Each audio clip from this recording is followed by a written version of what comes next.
Thank you all for coming to hear us talk, and it's such a pleasure to be here.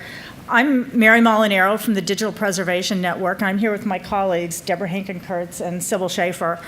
And we are sort of partners in crime with the Digital Preservation Network. Deepin only has 2 employees, and I'm one of them. But without, a cast of a lot of collaborators, it just wouldn't be happening. So we're going to start out by talking a little bit about Deepin. Sybil's one of our node managers for Deepin, and she's going to talk about how that piece of it works. And then Deborah's going to talk about how DuraSpace supports this. And we're going to talk also about sort of some of the issues that we have encountered with problems that people have had in getting their content prepared, ready, and ingested into a preservation repository system. And so we'll just get on with that. Deepin is it's a membership organization, and we have about 55 members, primarily academic research institutions in the US. And we're really focused on addressing these big challenges of digital preservation in real ways. All of us have sat through many meetings where we've had many white papers. We sit back and dream on it for a while, and we, kind of wring our hands.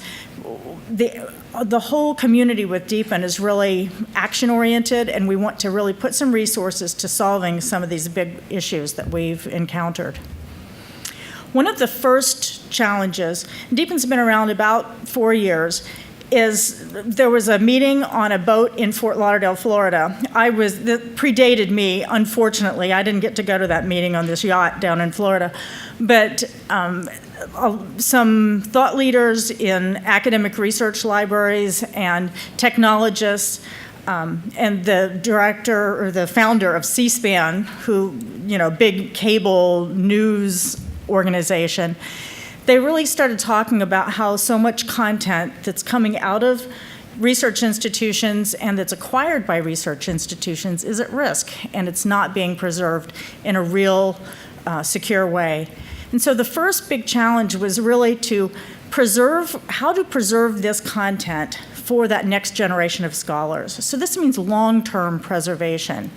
And so the first project was developing a network that it's a dark network, diverse replication, so it's heterogeneous. You've got different kinds of repositories, and that's audited content and repaired, and then supported by succession agreements, which also protects against institutional failure.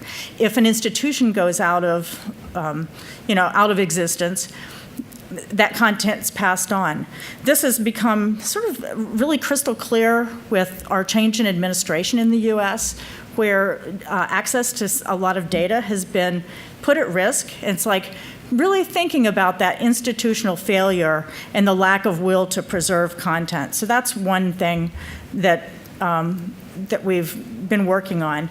And so that first challenge has been met. We opened up this repository repository system. It's a preservation repository system, and Sybil will talk a little bit more about how that's organized. But it really uses this extra capacity in existing repositories, heterogeneous architecture, spread far apart to protect against, failure of, natural disasters and the like, with a common registry and then this succession agreement. So that challenge has been met, and we opened up for business, I guess, a year ago, last January. And, I was completely naive when I thought, as soon as this is open, people are going to be depositing content like crazy. Not so much. And drilling down on that, what we really discovered is that workflow at a local level was really preventing people, they didn't want to put something in if it wasn't perfect. Librarians are sort of perfect is the enemy of good, or good enough. And so everybody wanted it all perfect, and the content was distributed and we didn't know how to set up a workflow, and content spread around. And so we really started thinking about this workflow issue. And one thing that we've done is developed a curriculum we contracted with an organization to develop a curriculum on how to develop a workflow.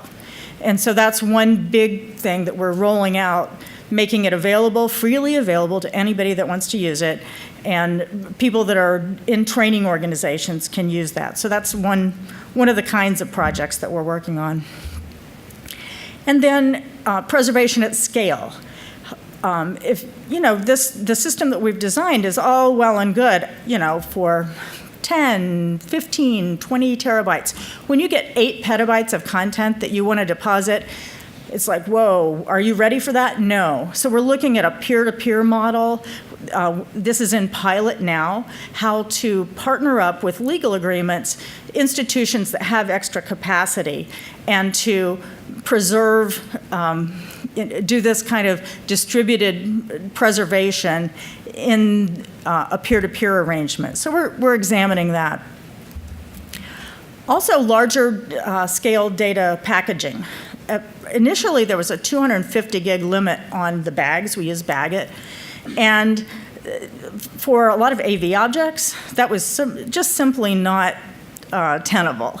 And so we've now got a pilot that's raising it to more or less 2 terabytes and seeing if that helps this throughput. And really, that first project, that was a network, but we're really thinking now of digital preservation network with the network being community. It's going to take all of us working together and really in partnership with strategic partners to really tackle challenges. And then using like the membership dollars that institutions pay a membership fee to belong, using that money to the good, using it to kind of solve these big problems that can help everyone in the community. Oops. Here are our first deepened nodes, are HathiTrust, AP Trust out of the University of Virginia, the Texas Preservation Node in Texas. DuraCloud partnered with Chronopolis, and Chronopolis is at the University of California, San Diego, where Sybil's from, and then Stanford. And I'm going to turn it over to Sybil. We're going to do this tag teaming thing here. So, Sybil, this is yours. Thank you. So one of the successes of Deepen really has been the ability to bring together 5 very different nodes and have them all work together. And I'm going to talk a bit about the diversity amongst those nodes. They really are diverse in 4 different areas: business models, governance, administration, system architectures, and storage. So as far as business models, there are 3 actually, I'm not sure why Deepen is in there because it's not technically a node, but there are 2 membership-based organizations, actually 3 membership-based organizations of the nodes that are membership-based: AP Trust, the Academic Preserve Trust, HathiTrust, and the Texas Preservation Network. I always want to call it Texas Digital Library, but their node is officially TPN, Texas Preservation Node. So that Deepen should actually be TDL. Unlike those membership-based organizations, Chronopolis does charge a yearly per terabyte fee. So that's one of the ways the nodes are actually different. And I should mention that the Texas Digital Library is changing their structure, their fee structure, so so that they can broaden their services to expand to non-members as well. Governance and administration is also an area of difference. Both Chronopolis and Stanford really are run by a single university. All of the program management for Chronopolis is run out of UC San Diego, and Stanford's node is really based in Stanford and kind of extended to work with Deepen. Unlike those 2 universities, or those 2 nodes, AP Trust, HathiTrust, and the Texas Digital Library all are academically based, but are much more of a consortium. And AP Trust and the TDL also have groups where their members can participate and actually have more of a voice in the governance of the node. The system architectures are also different. Stanford and AP Trust are based in a Hydra Fedora repository instances, whereas Chronopolis, HathiTrust, and the Texas Digital Library all run different software suites. And lastly, the types of storage used by each node is different. Stanford stores their deepened materials on tape. Clustered storage is used by Chronopolis, HathiTrust, and TDL, and there's a little variation in the type of clustered storage used.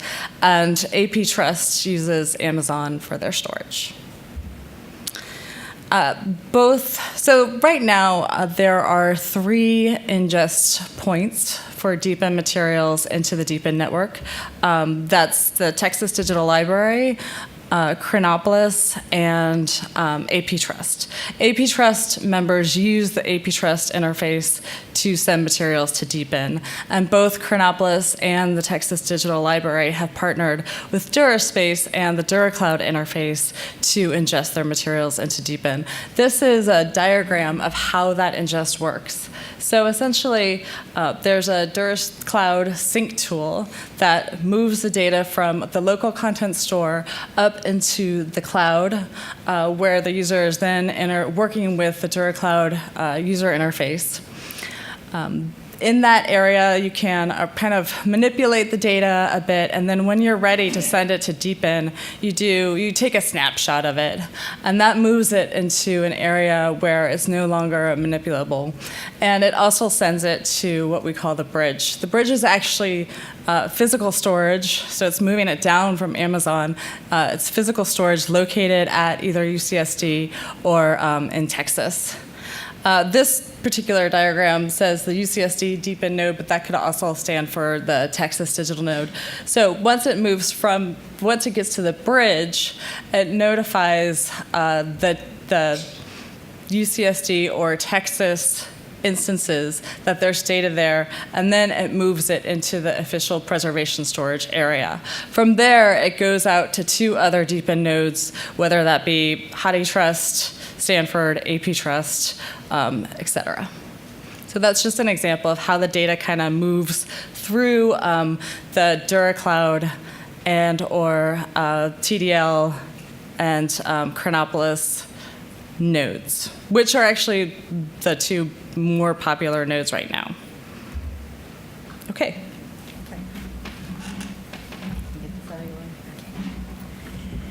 So some of the things that we've discovered over the last couple of years that are barriers. We've had lots of conversations with institutions that are not really sure how to get started, and just kind of there have been issues.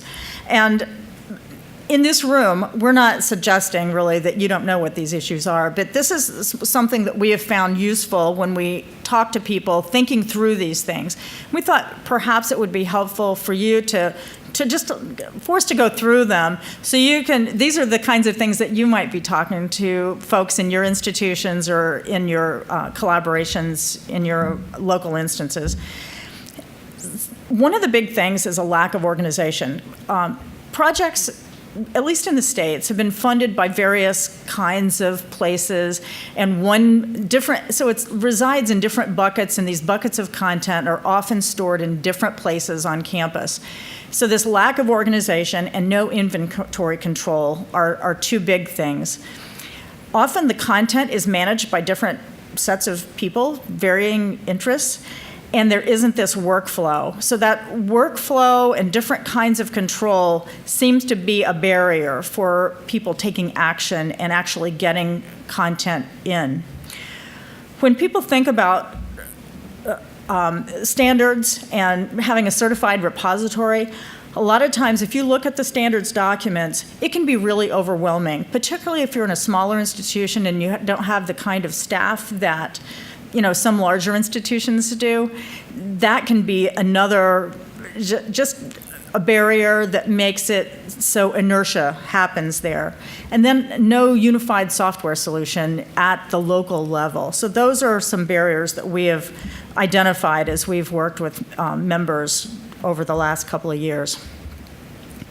And so then there are some, we just kind of brainstormed, what are the kind of choices that you need to make when you're getting ready to put things into a repository system and really do real digital preservation? Where on the spectrum of these solutions do your collections fall? What kinds of things can be on a local, kind of on-premise instance, and then what need to be, really your crown jewels, have those somewhere else where they're very well protected. How many copies really equals preservation? There are some, I've heard the number 6 thrown around, and I've heard the number 2, and there's a spectrum of things, and it's not a one-size-fits-all. It really depends on the kind of content you have and how many copies you have locally and how many do you need to have distributed. Those are things to really think through. What kind of content is it and what's appropriate for it? This whole notion of a proprietary commercial system versus a non-proprietary, a nonprofit community-based system, open source versus and homegrown. What is your exit path? This is something that I often advise people to have the very first question, particularly when looking at talking to a vendor, is like, what's the exit path for that? How do you get your objects out? I know of some well-known systems where the metadata is not packaged with the object, and you can get all the objects out, but with no metadata. The metadata is in another place. It's like, well, that's kind of a problem in my view.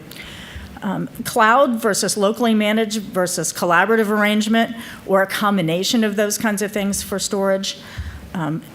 I think Andrew mentioned this, managing by collection or by object. How do you package up your objects to make sense, to allow for that throughput?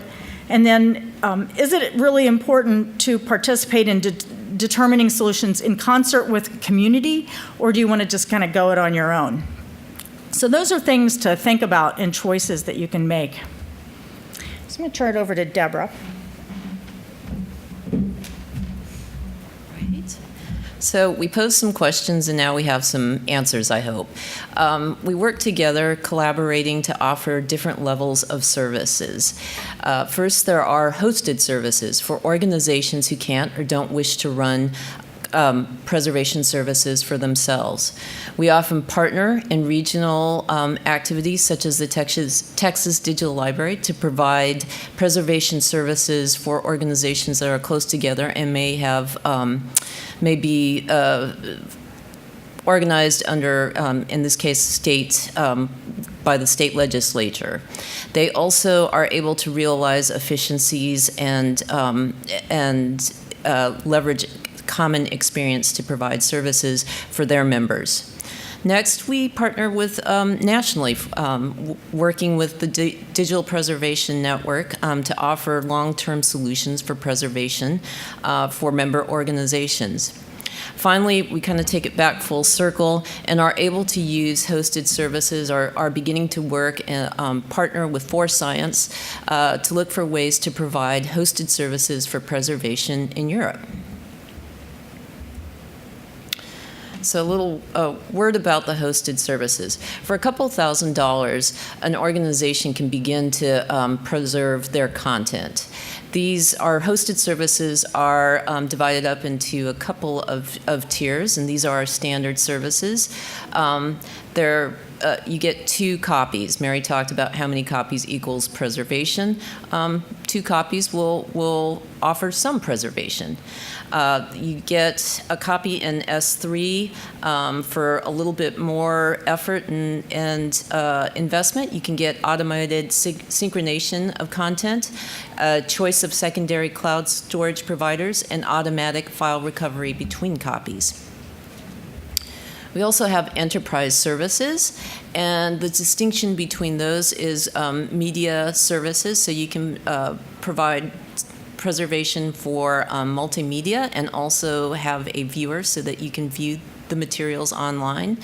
You have greater control over creating accounts, sub-accounts, and greater control over permissions. There's greater granularity. All the way up to enterprise DuraCloud Enterprise with Chronopolis, which is a track-certified network. There's geographic replication and synchronization. Tough to say at the end of the day. And there's also the ability to partner more. So there's greater granularity of permissions and access, and groups can work together on preservation of content and research outputs.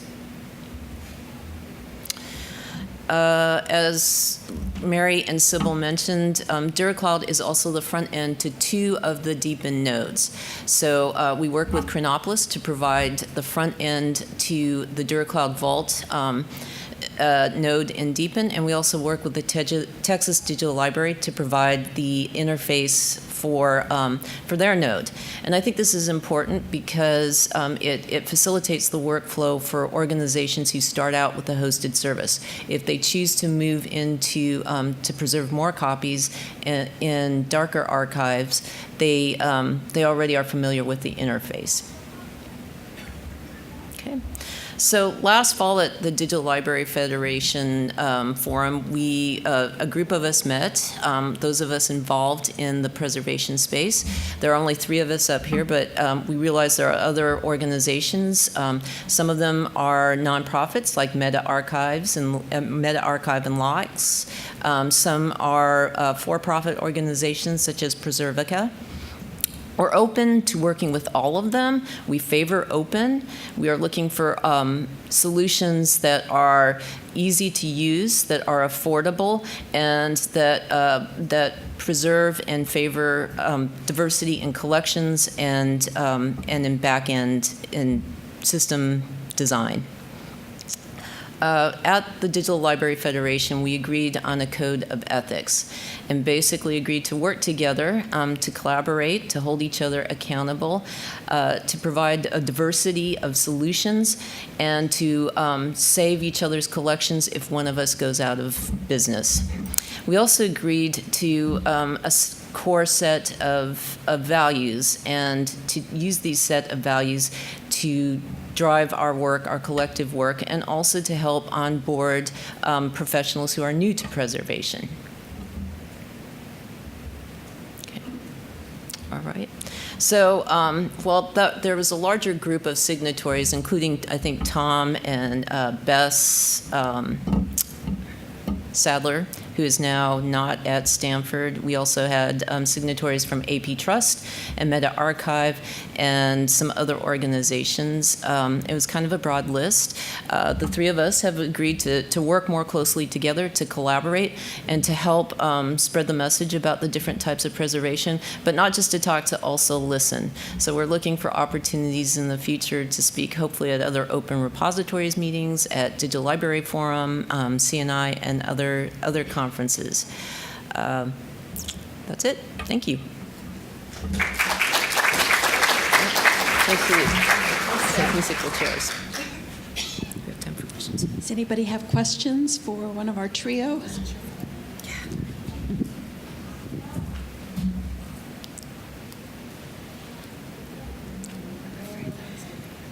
Good afternoon. Thank you. I have a question because you talk about an important aspect related with preservation, that is doing or select a method to do backups and so on. So now you have a lot of copies distributed, and you need to think, suppose, about another aspect related with preservation, like formats, like authentication and so on. What are you thinking about that? I think, let me repeat the question. So we were very narrowly focused probably to some two-dimensional objects. I talked a little bit about multimedia. Your question was, what are we thinking about other formats, maybe data and some others? So data obviously is something that we're thinking about as we work with organizations who have the mission to save and preserve and make accessible their data. that presents some significant challenges. Mary alluded to, the larger the collections, the more significant the workload. So we're beginning, I think, Deepan, I'll let you answer that, are beginning to address those issues at format migration? Okay. Do you want to talk about that then? Sorry. Thanks for correcting me. Yeah. This is a first start. This is where we're starting, and it's much more than just backups. It's actual preservation repositories that this is sitting in. But some of the issues that have come up, we just had a member meeting recently. Format migration is one of those issues that's on the table. That and big multimedia collections, how to deal with that kind of thing. Research data, as Deborah alluded to. Is that what you're getting at? I mean, these are things that are on the table. These are the big kind of issues that we want, that have to be solved, and that we can do collectively, where we can't do it just by ourselves. It takes a lot of brain power and resources to actually put to the task, and that's kind of our whole idea. We do have a diverse set of subscribers of our services, and some of them are research organizations who are putting in larger collections. Some of our academic libraries have begun to ask for larger subscriptions, so several, upwards of 35 terabytes, which is a lot for our hosted systems. So we're beginning to scale up, and as we're working on that aspect, we're working with our friends at Deepan, at Chronopolis, and at the Texas Digital Library to build out the technologies that we need to have to address those issues. Did any of that answer your question, though? Okay. All right. Thank you. Any other questions? I think I'd like to keep you on the stage 1 minute longer. Okay. I think people maybe don't understand or take it for granted that the institutions are still responsible for their own backups, that this isn't a backup system. This is a separate preservation system, right? Right. So what advice do you have for people in terms of preparing their collections for ingest into your preservation network? That's been one of the big issues, I think, is not people not having their collections prepared or adequately prepared. I think they were sitting back waiting to see. And another thing that's sort of a driver against this is that at a local level, many of the computing centers are saying backups are good enough. That's all good. We've got your back. We can back it up in our data center. You don't have to worry about it. Why pay the extra money to have a real preservation solution? They don't put it like that. That's my view. A real preservation solution. You don't need that. And I think it's an education process in a lot of ways for people at a local level to become educated about what is the difference between backups and preservation. And to be able, one thing that we would like to do is really help people make that case. Develop some tools that they can use to make a good argument so they're educated and they know the difference themselves. So they're not saying, well, my computing center told me it was good enough. It's a good opportunity for libraries, and I think also for regional organizations. I know at the Texas Digital Library, they've created the types of resources that Mary is talking about, tutorials and webinars for preparing your materials for preservation. They also speak, Christy Park is the executive director, and she travels the state meeting with administrators, librarians, and faculty around the state at different institutions to educate them on the differences between what preservation is and what storage is, and to engage with them to understand better their needs. And so I think that's an opportunity for everybody in this field to be able to go out and make the case at their institutions, and also to make the case for the usefulness of libraries, of digital preservation, and repositories at your institutions. Okay, let's thank our speakers once more.